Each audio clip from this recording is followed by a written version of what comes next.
filósofo y matemático que fue encarcelado a los 90 años de edad por declararse en contra de la guerra. Considerado uno de los padres de la filosofía analítica, que tiene entre sus obras títulos como Sobre la denotación, Problemas de la filosofía y ¿Por qué no soy cristiano? Así es, hoy hablaremos de Bertrand Russell. Russell fue un influyente pensador del siglo XX.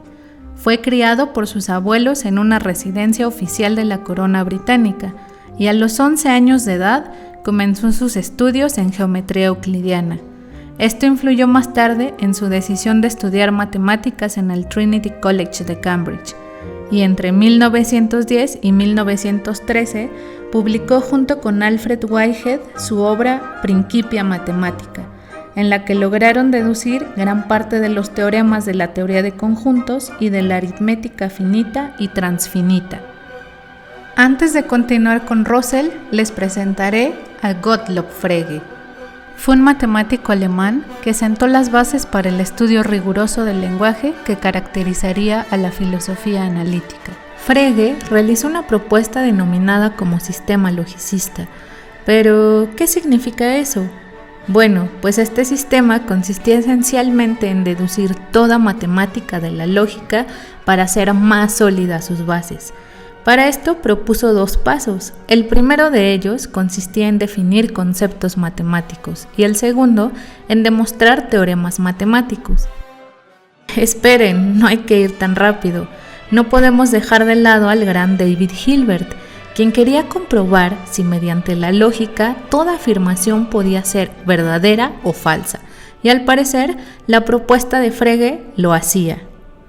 Después de 20 años de trabajo, en 1902, Frege había terminado el segundo volumen de su obra Las leyes fundamentales de la aritmética, con la que creía haber dado por fin, mediante la teoría de conjuntos, solución a la fundamentación lógica de la matemática.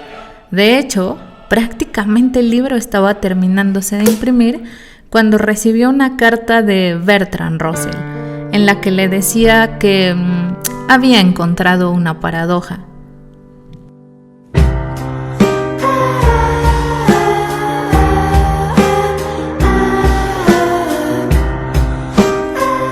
Detengámonos un momento aquí porque creo que sería pertinente primero definir qué es una paradoja. Pues una paradoja es una proposición que parece verdadera, pero que en realidad guarda una contradicción lógica. Así, cuando en un sistema formal como el propuesto por Frege aparece una paradoja, todo, absolutamente todo, se derrumba. En la lógica existe algo llamado principio de no contradicción, que dice algo más o menos así: algo no puede ser verdadero y falso al mismo tiempo. ¿Qué fue lo que encontró Russell para decir que en la propuesta de Frege había una paradoja?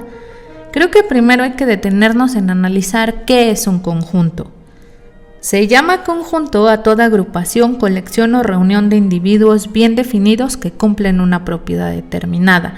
Así podemos hablar de cosas, animales, personas o números, y a los objetos del conjunto se les denomina elementos.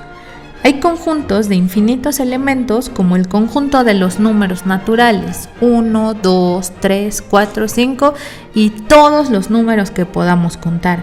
Y los hay finitos, como el conjunto de los superhéroes de Marvel.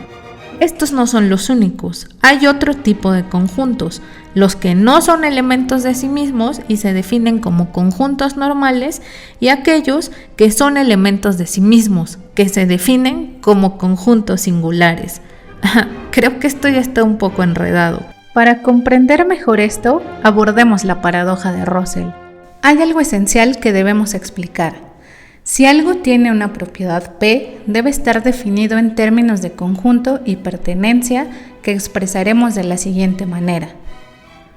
Es decir, tomaremos todos aquellos elementos que satisfacen la propiedad P.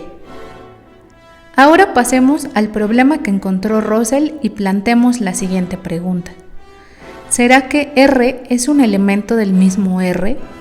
Si la respuesta es sí, quiere decir que R es uno de estos elementos X. Si es así, entonces satisface esta propiedad, es decir, que R no pertenece a R. Entonces, si suponemos que R es un elemento de R, tenemos que decir que R no es un elemento de R. Aquí hay una contradicción.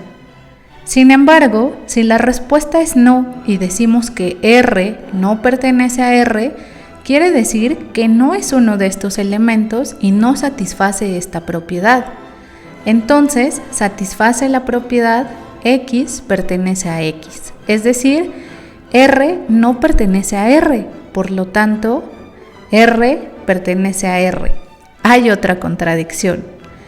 R es elemento de R, implica R pertenece a R.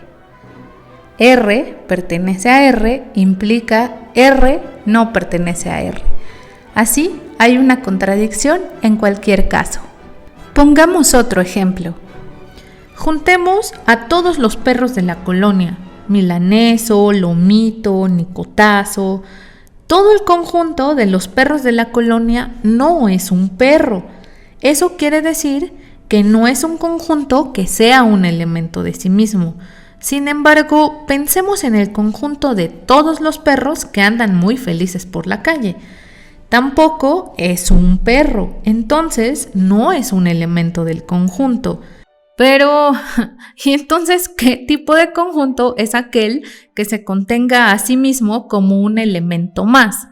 Creo que esto ya está ahora sí sin entenderse. Pensemos en todos los elementos de un conjunto que no son los perros de la colonia. Hay de todo ahí dentro, menos los perros de la colonia. Entonces puede tener como un elemento más el conjunto de todas las cosas que no son los perros de la colonia. Pero este conjunto no es un perro de la colonia. Entonces, ¿cuál es el conjunto de todos los conjuntos que no se contienen a sí mismos como elementos? Tratemos de imaginar que en ese conjunto puede haber toda clase de conjuntos, como el conjunto de las películas feas, el conjunto de los gatos malignos, el conjunto de los perros asesinos y todo aquello que se nos ocurra pensar. Entonces, ¿es un conjunto aquello que se contiene a sí mismo como elemento o no? Si se trata de un conjunto que se contiene a sí mismo, no puede pertenecer al conjunto de todos los conjuntos que no se pertenecen a sí mismos. Por lo tanto, estos no son conjuntos, son otra cosa. Así es, Russell puso a temblar a Frege y creó una teoría que evita esta paradoja y que aparece en el Principia Mathematica, la denominada teoría de tipos, que consiste en organizar los conjuntos en niveles. Así podemos organizar a los perros, los conjuntos de perros, el conjunto de los perros pitbull, el conjunto de los perros negros, etc.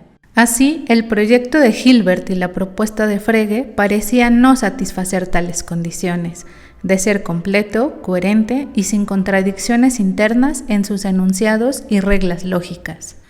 Pero esperen, porque súbitamente apareció una mente brillante que llegó a poner todo de cabeza nuevamente.